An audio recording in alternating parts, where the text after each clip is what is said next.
episode, we're reacting to the biggest takeaways from episodes 1 and 2 from the documentary, but we're also going to get into some other NBA-related topics. I'm going to give my Mount Rushmore. He's going to give his. We're going to talk about his top 5 players from his era. You know, he's older than me.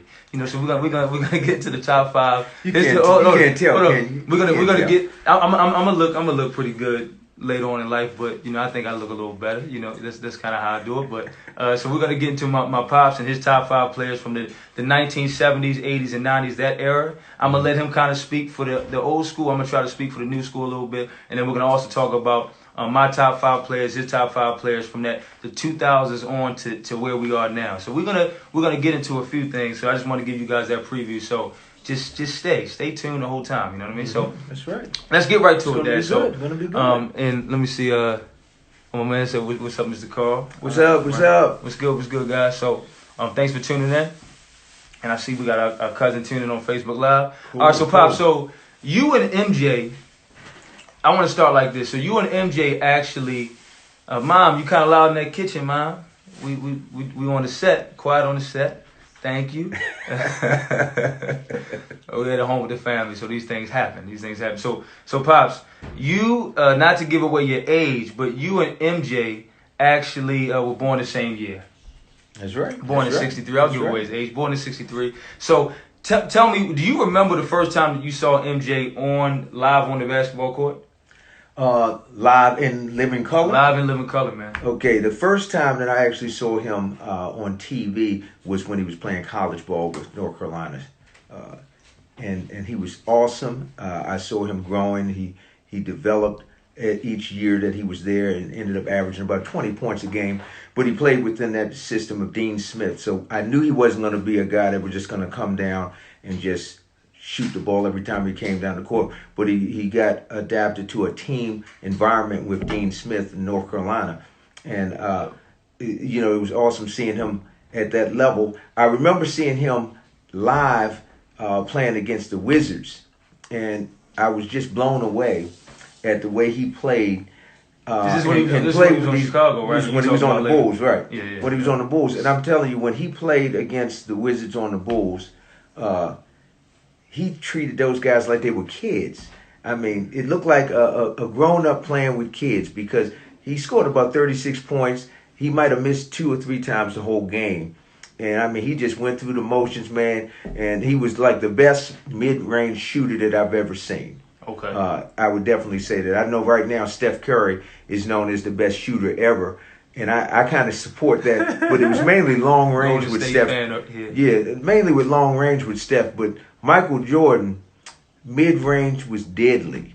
And I didn't know anyone else that had that kind of shooting ability that Michael had. Now, Dad, so like in episode 1 of The Last Dance, they did show some of his college days. Right. Because he was at UNC for 3 years. He was at UNC for 3 years. Right. And you could kind of see gradually how he got better and better each year. Right. And you saw him play against Len Bias, and the list kind of continues with some of the great players that he played against in college.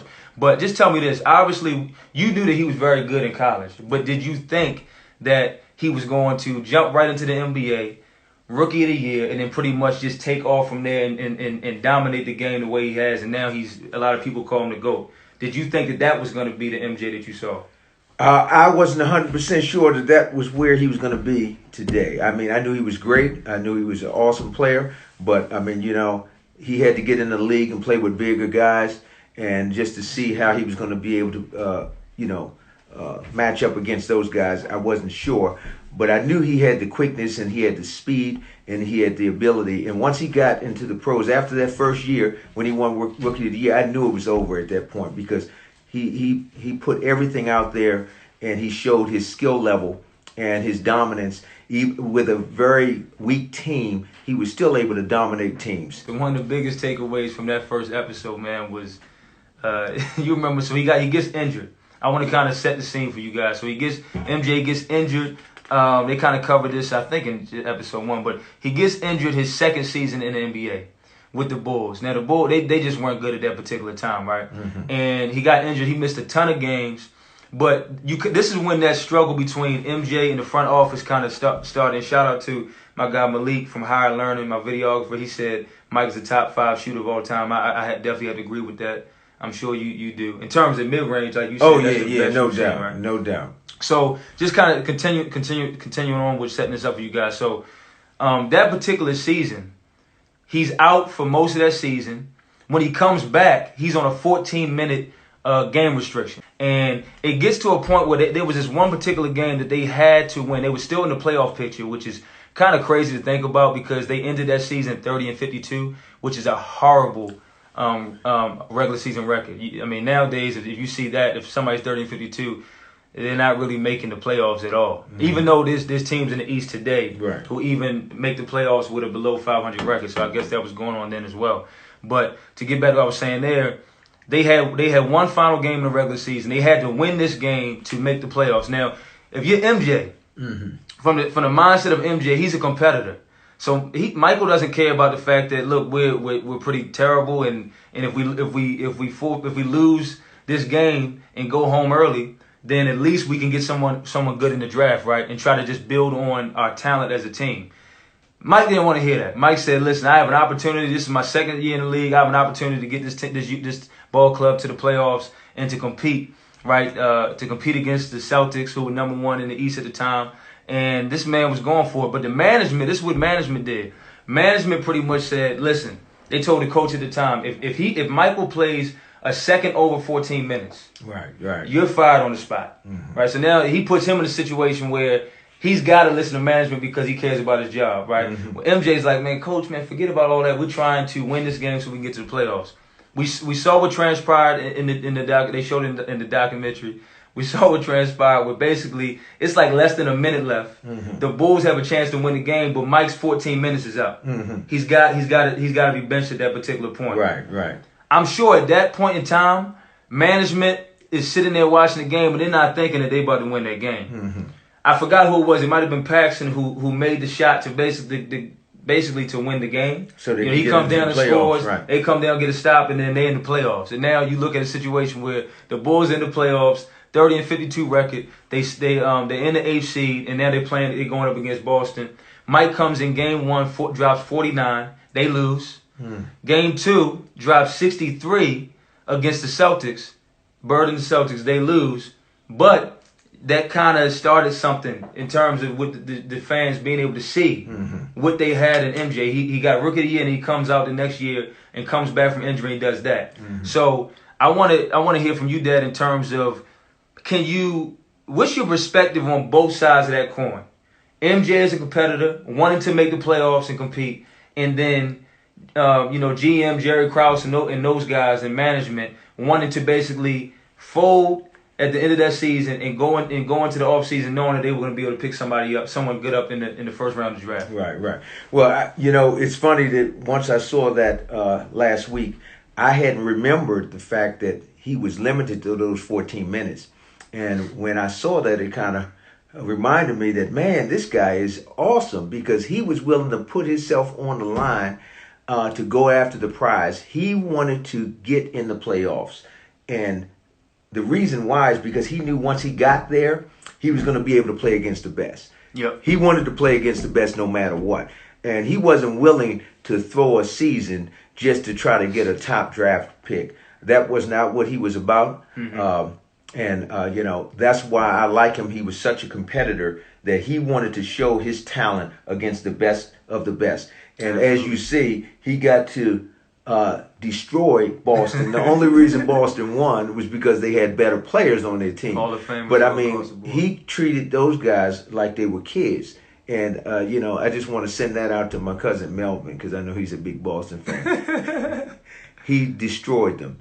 And unfortunately, he wasn't able to get the win and get out of the to that next, stage of that playoff. MJ knew, and kind of piggybacking off what you're saying, MJ was the type of competitor that he knew at that time.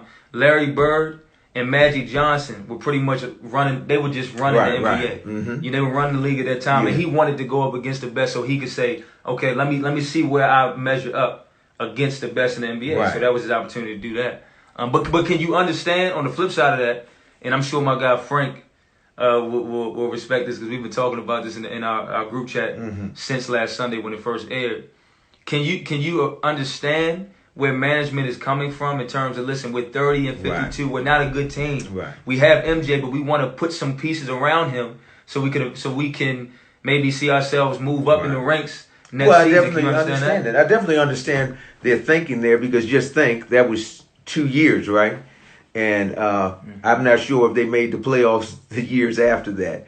I'm not sure what they did the third year, his fourth year, and fifth year. But obviously they could have got a quality player if that would have happened. But Mike wasn't thinking about what management was thinking about. He's thinking about, I want to go against the best. And that's just the way he operated, My guy Clyde Vanell, he just chimed in. Shout out to you, Clyde. He actually made a good point.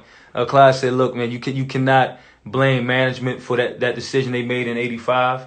However, you also can't blame Mike. And like you said, I guess they basically made the right decision at that point. Nonetheless, the management made the right decision. Look, I actually think that Clyde is right there. I mean, you can't blame either one, right? I think in a situation like that, MJ, this dude grew up playing basketball. Right. He grew up competing. He was living for the opportunity to be able to compete against the best, like I said. So you can't fault him. He's just trying to do his job. His job is to get out there and play. That's right. But I think, and management's job is to set the team up to be successful in the future. So I can understand it. But that was like the first time that they kind of clashed, right? Management and MJ clashed. So that's that takeaway. We're gonna move on to something else that was very popular, very controversial after last it aired last Sunday. So Pippen.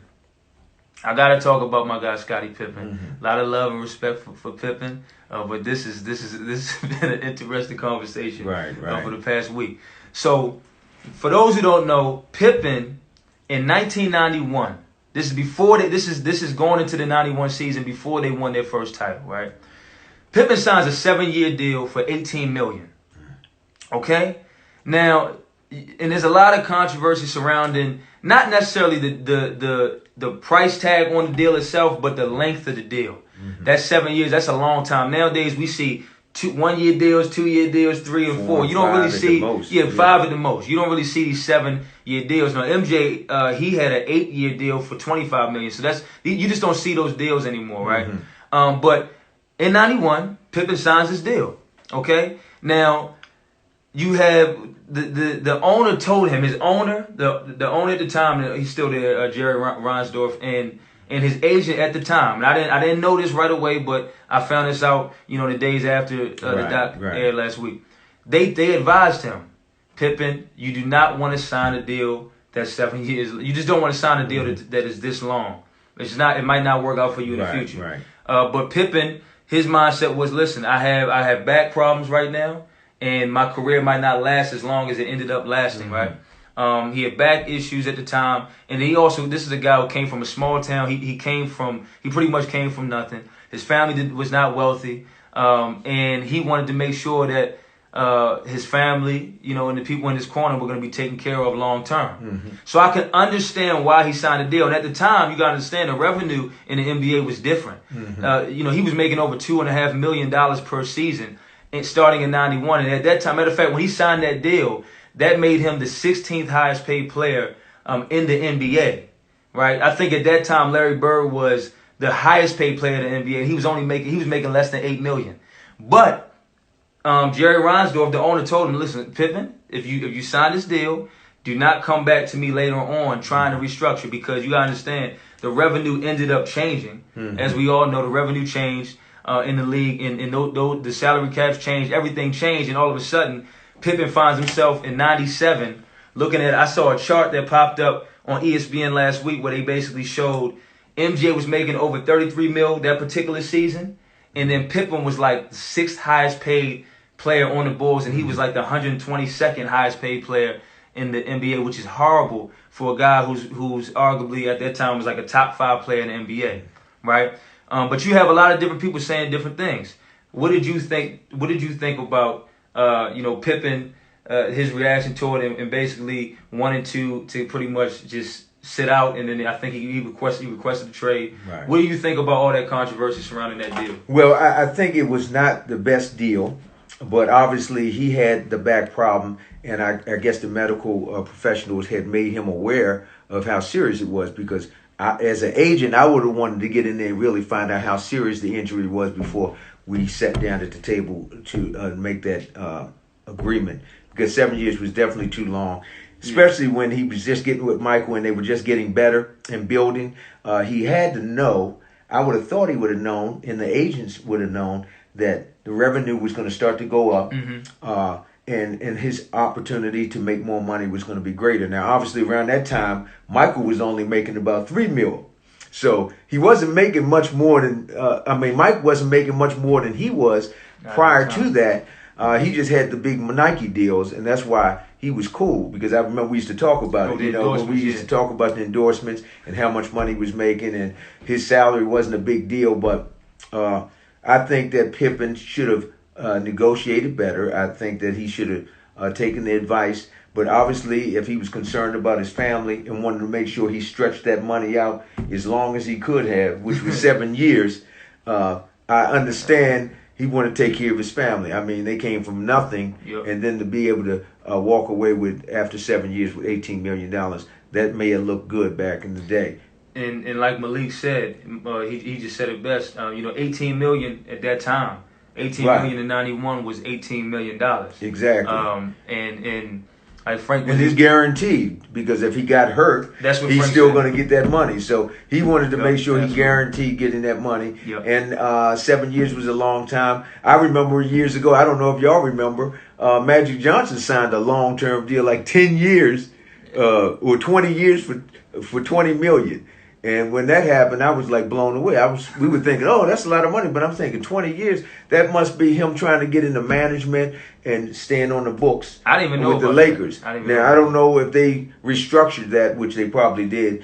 But I do think that the ownership should have restructured it to give him a little bit more going into those last couple of seasons. But hold on, though, because here's the pushback. And they're going to appreciate this. Here's the pushback with that. And listen, I understand. Look, Pippen, he brought 6 championships there. Now, at the time, they were going into the next year, so he had brought 5 at that time, right?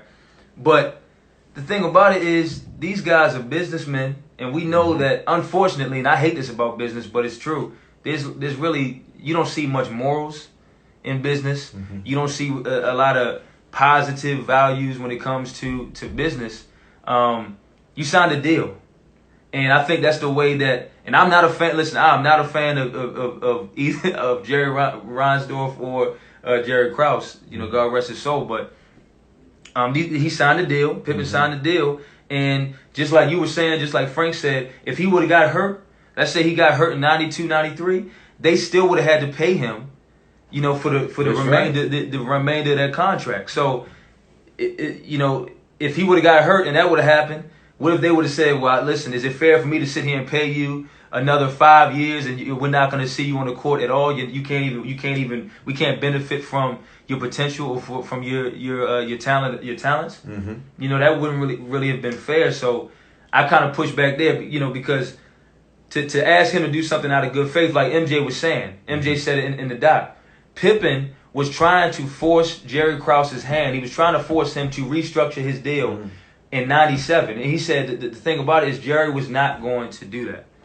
Well, we see that happening all the time nowadays, restructuring deals and things of that nature. But, I guess Jerry felt like he had him where he wanted to, and went on and locked him in and did not give in to his demand. Now, they were hurting a little bit when Pippen got that surgery in the beginning of the season. And because, a lot of it was on Mike. That weight was on Mike, and I understand Mike not being too happy about that, because the bottom line is it's all about supporting your teammates. When you come up as a team, you support one another.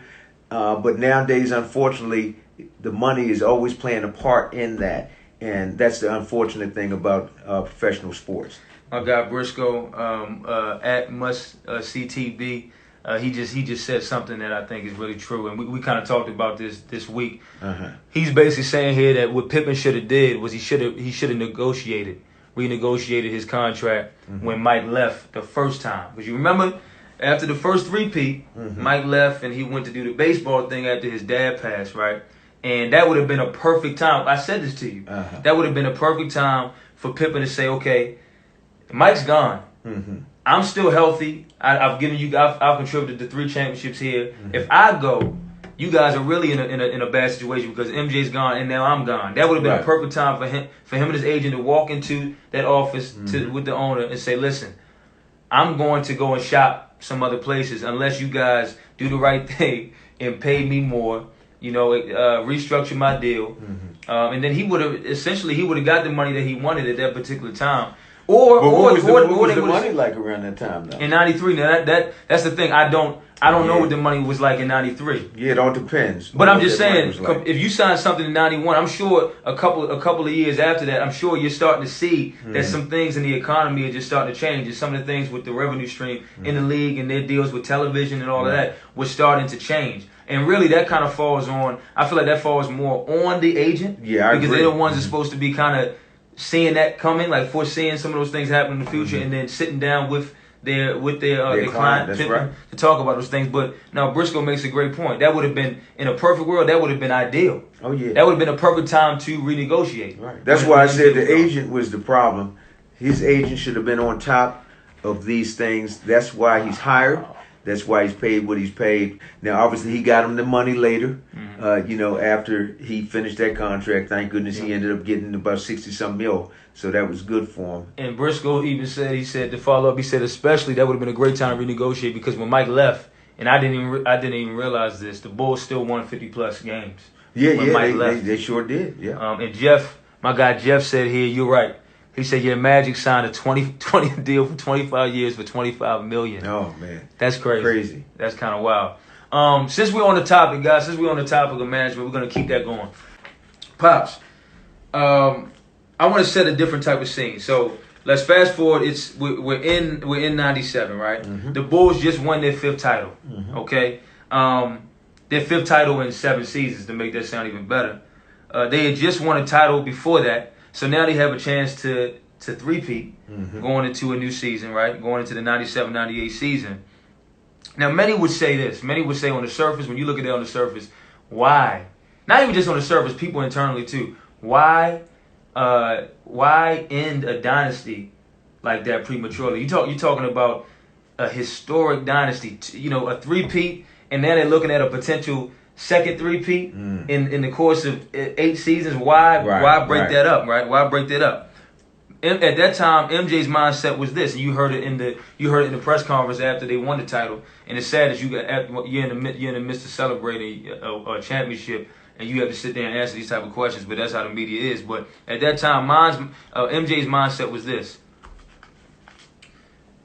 right now, we have the throne. Okay, shouldn't we be able to compete until someone comes in and knocks us off the throne? That was his mindset, right? Now, in terms of if we're talking about Jerry Krause's mindset is okay. We've had, look at the success we've had. How many GMs can say, I got 5 titles? Our organization has 5 titles, right? How many organizations can really say that? Not many. Now I'm sure that at this point he's thinking, okay, Pippen's not looking the same. Obviously, him and Phil Jackson weren't getting along. Dennis, these guys are getting older, basically. The league's changing. These guys are getting older. Yes, they have 5 titles. Yes, they could potentially still get it done. But at the same time, I think that Jerry Krause was letting his vision kind of get in the way of some things. We saw ego get in the way, too. And now he's thinking, all right, my boy Frank made this great point, too, when we were talking about it. It's like you're thinking about down the line. What is the league turning into? You got guys like Kobe's out there now, right? You got guys like Shaq's out there. We saw Shaq and Penny in Orlando. You got guys like Tim Duncan coming, KG. All these other guys are coming. What can we do to set up success for the future? Maybe that's 3, 4, 5 years down the line. So I think in his mind, the only answer was a rebuild. But what do you think about just both? Like I said again, both sides of the coin. The Bulls feeling like, listen, hold up.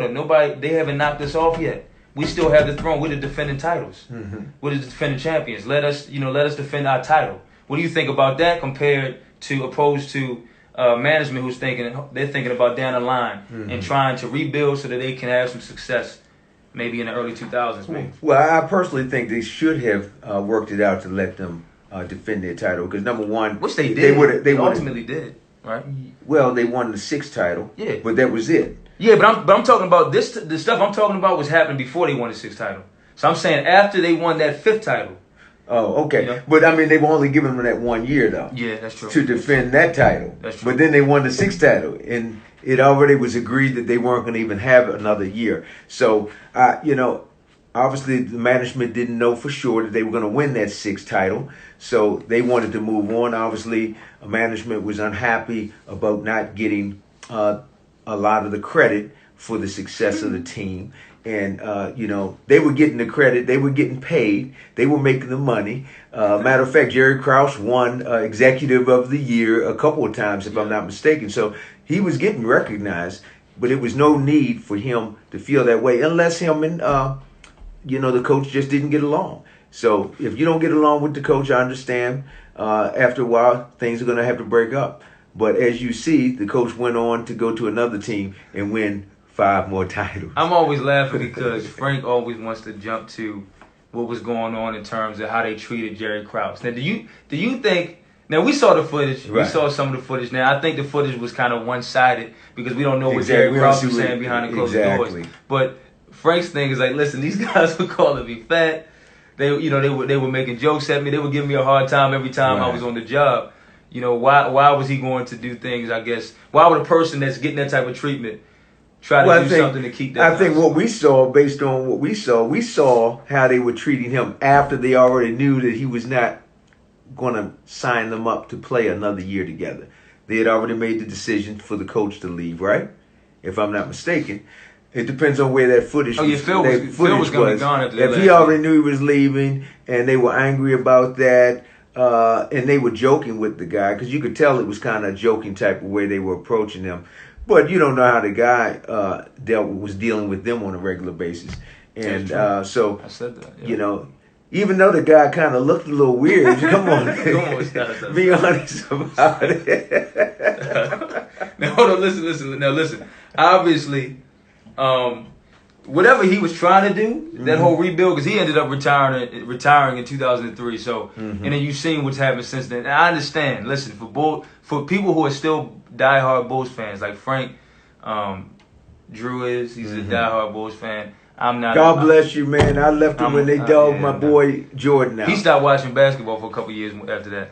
But, not to disrespect those fans, right? But and I understand hindsight is 20/20. But when you look at it, what happened after that? What exactly happened after that? They had some good squads, right? But before he retired in 2003, by the time he retired, they didn't really have much success. They didn't really have any success compared to if you want to compare it to what happened in the 90s.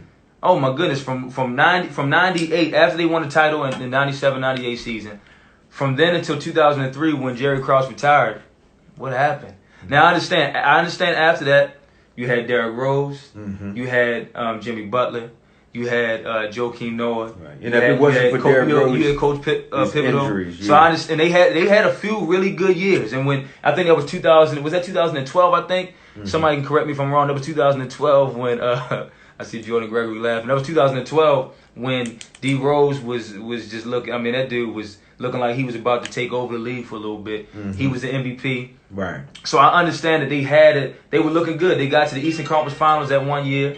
Got to the Eastern Conference Finals, and they ended up losing to Miami. They ended up losing to Miami when this was right when the Big Three got together. When Bron, Wade, and Bosh got together. So they had a little bit of success. But since then, I mean, look at them today. A lot of stuff that I guess they were trying to do kind of backfired. Kind of backfired. So looking at it from that standpoint. What do you think about that, man? Well, I don't really care, be honest with you. And I'm just being honest because I'm not really a Bulls fan anymore. And I know that's going to be hard for some of you guys that are a big-time Bulls fan. But after that experience that Mike and them had with the coach and everything and with the GM, I just kind of left the Bulls alone. And my support left them as well. So were you a Bulls fan or you were an MJ fan? Well, I was a Bulls fan, But I was mainly an MJ fan. I'm gonna be honest with you. And a lot of people give me a little hassle over that, man, because I am a supporter of players, and some people don't go for that, man. But I was a Bulls fan, and it was only because of what happened Kobe's in the background. that caused me to say I'm done with it, because management. I just can't support management that makes decisions that I'm not in agreement with. I had the same problem with Dallas Cowboys too. I don't want to talk about football. We'll get into them later, right? That'll be another show, right? All right, so I want to ask you this too, Pops. So, as a child, I was able to watch some games with you. But listen, what am I going to remember from when I was in elementary school, right? But I've seen, you got me the DVDs. I've seen all the DVDs. I've seen all the YouTube footage. Banners, we got it all seen. here, You see, we got back here to Drive for 5 before they won the 6-1. I've seen all the NBA playbacks of MJ and the Bulls. You know, from the years that we're talking about on TV. But you were an adult at that time watching MJ and watching the Bulls live and in living color at that particular time. Can you explain for the people who are viewing this, because everybody's viewing this is around my age, right? Okay. So we weren't really watching MJ at that time. Can you explain to people watching just how great MJ was in the 90s and just how great that Bulls team was? Man, I mean, that team was unbelievable. And what he had to do to get to the point where he ended up being by getting those championships, he had to go through some tough teams. He had to go through, the Knicks. And they were hard-nosed players, man. So Mike had to come to the table and have his best game, and it was a tough game. It wasn't soft like it is today. I won't say it's real soft, but I think it's mainly with the referees and the laws.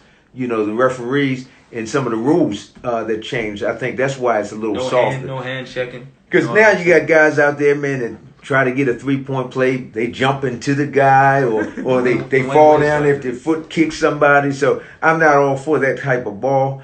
I really like the physical play that we enjoyed coming out. And like with the New York Knicks, with the Pistons, the bad boy Pistons, Mike had to go through those kind of teams with taking a beating to get to the top. Can you talk about that? Because you know tonight, for those of us who did not watch the leaked episode tonight, they're supposed to be talking about that, talking about the bad boy Detroit Pistons from the 1980s, and we saw the beating that they were, the physical, more so not skill for skill, but the physical beating they were putting on MJ before he got into the weightlifting and the weight training. Can you talk about what it was like? Well, I think Mike realized that in order to compete against those type of teams that were very physical, he was going to have to put the muscle on a little bit more, and that's what he did. And I think he started training harder, lifting weights, and got to the point where he was able to withstand the power that was coming his way from those teams and overtake them to the point where he was able to be successful and finally get over the hump.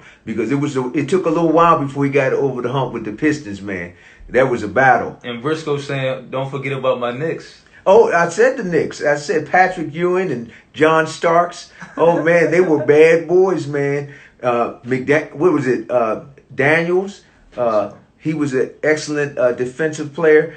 But these were defensive teams, man. These teams, the scores in those games were under 100 points, man. You didn't see no high-scoring games because the defense was so tough out there. And Mike was still averaging 30 points a game. He was still able to produce big numbers. So, that's one of the reasons those are two of his toughest battles, right? Against, because I remember even the Ultimate Jordan DVD package that you got me. I fell in love with watching the highlights from when MJ was going up against the Knicks. Oh yeah, and going up against the Detroit Pistons, because it was so many physical battles. Just you have they talking about nowadays you have flagrant 1, flagrant 2, but you have flagrant fouls that were just considered regular fouls back in the 80s and 90s. Yeah, you know what I mean? I mean, they put it on him, man. Sometimes they would flatten him. Sometimes he go up in the air, and you know how he played. He got up in the air, and you had to trust that you were going to be able to come down and without injuring yourself. Yeah. And Michael was one of them guys that he was so quick when he got up off the ground, man, and could finish so quick. That's what made him so special, man. And Briscoe said we can't forget about Uncle Oak, Charles Oakley. Oh yeah. And rest in peace to Anthony Mason. That's right. Mason on New York was deadly on that team, and of course Oakley he was the enforcer on the Bulls back in the day, Cool. man. Mike could depend on him to give him that support whenever somebody gave a hard foul or something. Absolutely. Now, Dad, they're going to talk about, and we're not going to be on too much longer, guys, but they're going to be talking about Dennis Rodman tonight, his theatrics, and Phil Jackson. I was watching some interviews today of Dennis was wild, man. Oh yeah. What was it like? You saw him on Detroit, and then he was on the Spurs, Right. And then he ended up going to the Bulls. Were you surprised when the Bulls grabbed him? It was kind of a weird situation, man, because we didn't know how they could control him. We knew how valuable he was going to be and how great of a player he was. We just didn't know how much you could depend on him from day to day to be ready and prepared to play ball and be serious about it. Matter of fact, sometimes you start to think that he could hurt the team. With John Tay, what's up, baby? Technical fouls. What's up, John Tay? But what happened was that just showed the leadership of the coach and Michael Jordan, because they were able to kind of pull him in and get him focused where he understood what the goal was and he was committed to it. Now, you'll hear a little bit from the documentary how he wants to hang out a little bit. He wants to get his party on. So that's going to be exciting to see that whole story tonight if you tune in. So. And this is my understanding that Phil, I guess he's the one that kind of brought Dennis Rodman, or was it Phil? I'm trying to remember. Was it Phil who was Jerry Krause? I know that there was a dinner where Mike was there, Pippen was there, I believe Phil was there, maybe the GM was there as well, right. and then Dennis Rodman. But I heard that at that dinner, from hearing from Dennis and those guys, there wasn't much communication between him and Pippen. Pippen was not feeling Dennis Rodman at all. Right, MJ's mindset was like, listen, I want to win. If him coming to Chicago is going to mean us win the championship, I'm all for it. Well, Mike knew what kind of player he was because he was on the Bad Boys. So he knew that he was a good player. He knew he had gone head-to-head with him before when he was not as popular and not as heavy because he got a little weight on him, more muscle on him. Yeah. But he knew that he was a competitor, and he knew that he was going to put it all on the line, and the goal was to win the championship, and he was willing to do whatever he needed to make it happen. So and I think that's what the great players do. Kobe did the same thing. You remember Ron Artest? Yeah, that's him right. and Ron Artest had some issues, and then Metta World Peace, and then here comes Metta. He came to LA. They won together in 2010. And he was one of his hardest defenders. Oh yeah. When Kobe had to play against that guy, man, it was tough. So. And Frank has a question for you specifically. Sure. He said, Pops. He said, Dennis Rodman or Draymond Green. Go ahead, Dad. Dennis or Draymond Green? What the heck? Oh man, that's a hard one. Only because I think that Draymond is a better playmaker than Dennis Rodman. Offensively, yeah. On the offensive end. But Dennis Rodman was truly a better rebounder and a better, I think he was a better defender, even though Draymond's pretty good because he defends a lot of bigger guys. But Dennis, man, you could just put him on the best player on the team, and he would just irritate them and get them out of their game. So I would have to go with Dennis. Dennis over Draymond. Yeah, listen. He's a Golden State fan, but he does not have that much love for Draymond. I think it's because Draymond's not dropping 20. Draymond ran my boy out of town. That's probably why. But he was there before that. You got something to say? Yo, I have a question. This is my little bro. I ain't gonna hop in because it's quarantine. I look a little rough. But all right. So Dad, you're a Golden State fan, which I don't understand because you were a LeBron fan a few years back. So I'm gonna just ask you. So since you were a Bulls fan, 7-game series, 97-98 Bulls against the Golden State with KD. Who wins? Who do you think wins? Depends on what the rules are. Because it's basketball. I'm talking about the defensive rules and because hand check rules and all that kind of thing. All right, say in today's era. In today's era, if they had to play that team, the Bulls against, that's going to be a tough game. I'm gonna tell you, man, it's going to be a battle. It's hard to say, but I think that the Bulls would have gotten the win. I think they would have edged it. Okay. Because of the defensive team that they have, man. These guys were unbelievable. Is it going 7 games? I think that might be the first 7-game series that the Bulls had to go to against Curry and that crew. But I just know that the defense would have played a part in that game. You disagree? No, I mean, I'm biased because I don't like Golden State, so I'm gonna say the Bulls. Oh, okay. Yeah, but I stick with the Bulls when it comes to that. You see this? You see what Briscoe just said? What did he say? Mike would live. He would live at the line in today's game. Oh my goodness, he would live Absolutely. at the line. And do you know he was a very high percentage foul shooter, so he would have been baking them. You talking about his average would have probably been higher than 30 points a game in this league today, especially with the 3-point shot, because when he started to develop that later on in his career, he would have been unbelievable if he was playing in that era when it was the 3-point shot. And that's factual, because we were talking about this the other night. Look at James Harden, and I have love for Harden. He's not one of my favorite players in the league, but I have love for him. But this dude lives at the foul line. I mean, when he's averaging 30 plus, I'm sure like 15 to 20 of those points sometimes is coming from the foul line. So I definitely think I agree with Briscoe. I think that MJ definitely would have been living at the line. And Jeff said, "How did Pops become a Warriors fan?" How? You want to hear the backstory? I started following Curry when he was in college, and I kind of kept my eyes on him.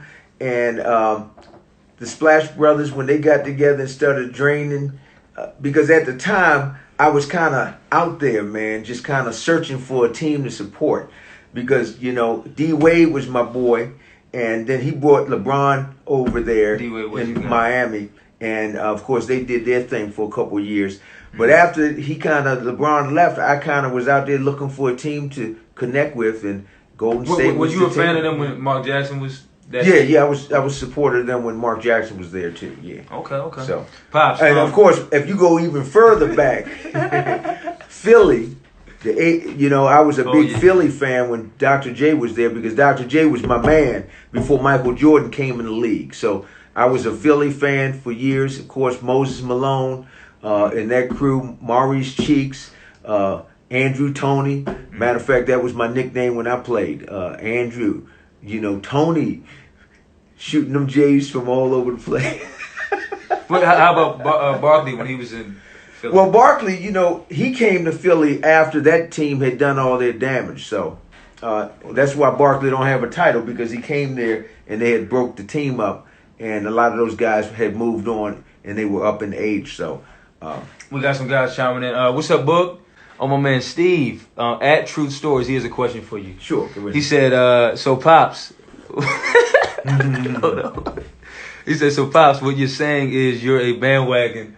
A lot of people try to attach that to me, but I've stayed with teams at least 6 to 7 years at a time.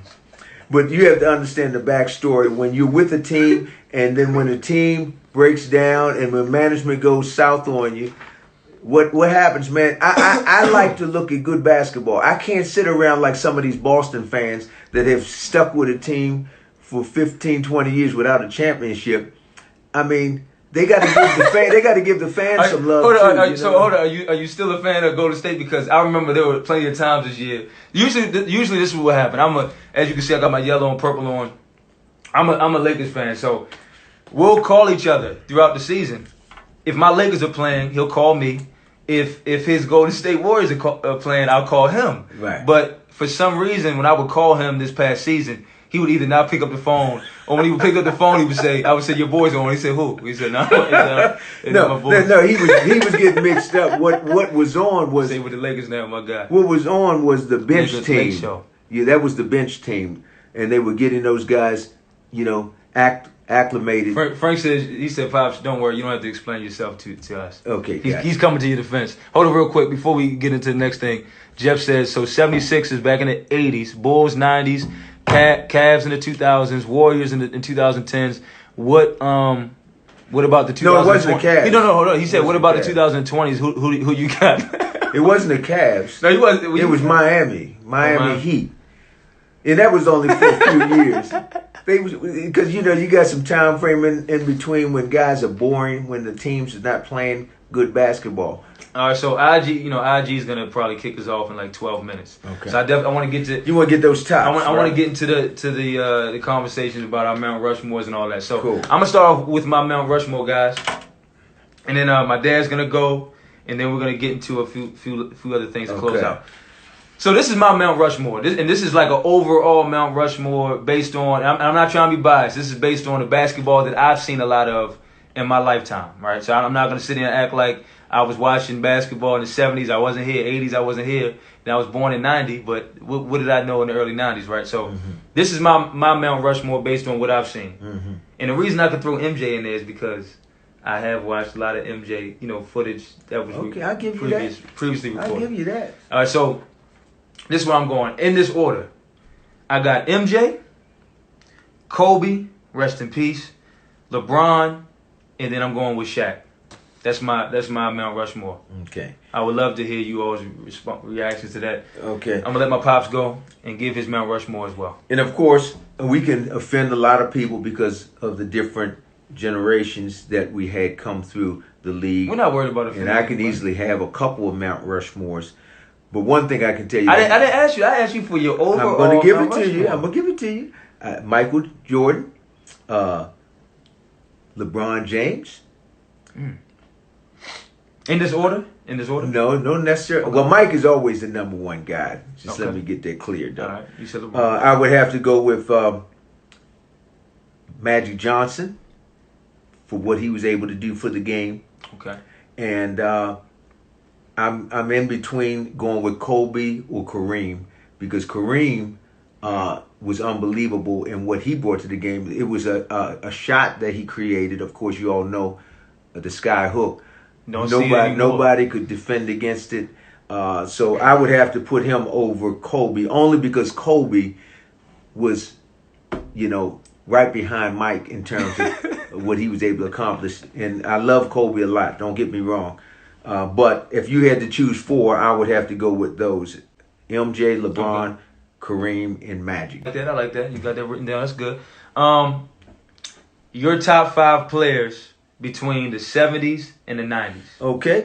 Top 5 for the 70s, I would have to go No. Between all three in one. The 70s and the 90s? All three in one. 70s, 80s, and 90s all wrapped into one. Okay, all right. I'll pull one from each one then. You got Michael Jordan, obviously. You got Kareem Abdul-Jabbar. You got Magic Johnson. Okay. You got Dr. J, Julius Erving. As far as I'm concerned, that was one of mine. And you said top 5? Or yeah, so one top more. Top 5. Yep. One more I would probably put in there. What did I say? Dr. J, Kareem. Oh, yeah, LeBron James. No. Between 70s and 90s. 70s and 90s. Probably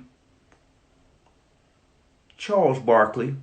Okay. Yeah, I could put Charles in there because Charles was an awesome player. Okay. Yeah. Oh, Boogie he just asked a good question. How about the Dream? Well, the Dream is on my list right here, man. But he broke it down to 5 players.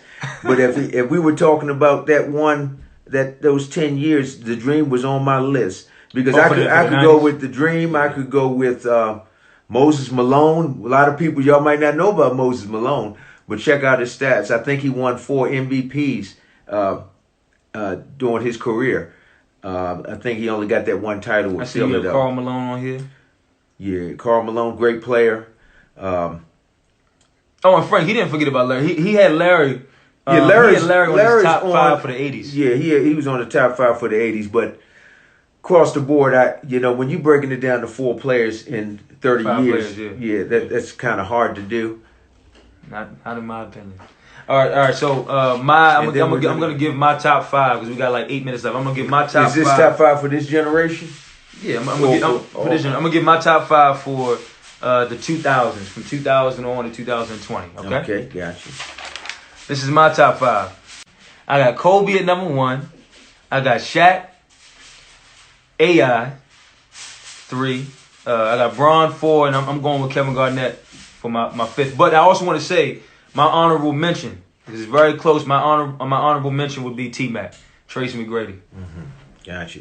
That's good. And you said that's in the that's for the last 20 years. Last 20 years, yep. And that could be that. You have to knock out some of these young bucks that just came in the league. But I probably have to say I definitely would put Kobe and AI on that list because AI was unbelievable what he could do at his size and how tough he was as a player. I would put Kevin Durant in there. Okay. LeBron James, and I would put my boy Steph Curry in the mix. So that would be my 5. Okay. You know what? That's a pretty good. So you said KD, you said Steph, you said Kobe, you said LeBron in AI, and you put AI in it. Okay, I like that. I like that. Yeah. Let me see. We got some responses. Matter of fact, that's a great team, isn't it? Oh, look at this. Steve said, "Wow, he's surprised." He said, "T Mac love from a Kobe fan." Because yes, I'm a diehard Kobe fan, but I got a lot of love and respect for T Mac. What he was doing in Orlando. I still remember the game when he was on Houston, and I think he scored. What was it like? I forgot how many points he scored. I think it was 13 points against San Antonio in a matter of seconds. It was something. I'm trying to remember. Somebody help me out. I'm trying to remember, but he did something crazy against the Spurs in just a matter of seconds. It almost was reminiscent of what Reggie did against New York. Oh, right. But somebody can help me out with that. And I see Frank said KG, but no Duncan. Listen, I wish Derek, one of my big bro, at Lark Knight on IG. I wish he chimed in. I'm gonna have to tell him to chime in next time because we just had this conversation. He called me the other day and we were talking about it, and we were talking about how it's crazy to us that people put Duncan over KG. And I understand the whole ring conversation, 5 rings to 1. He had a heck of a team around but KG, I understand he had a heck of a team around him, but Kevin Garnett, sometimes I wish we just said forget about the titles and all of that just for a second and just look at, if you got this player, it's almost like with boxing, right? You in that corner, I'm in this corner. And it's just us two. Mm-hmm.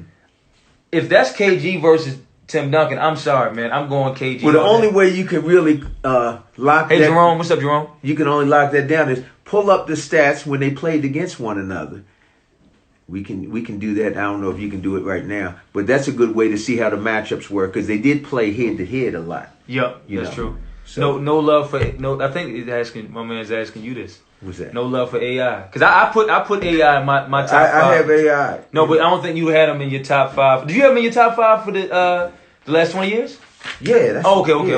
Oh, AI was the man. Okay. You know, yes, there it is. T-Mac had. I was right. Well, I was kind of right. 13 points in 35 seconds against San Antonio. I'll never forget watching that game live.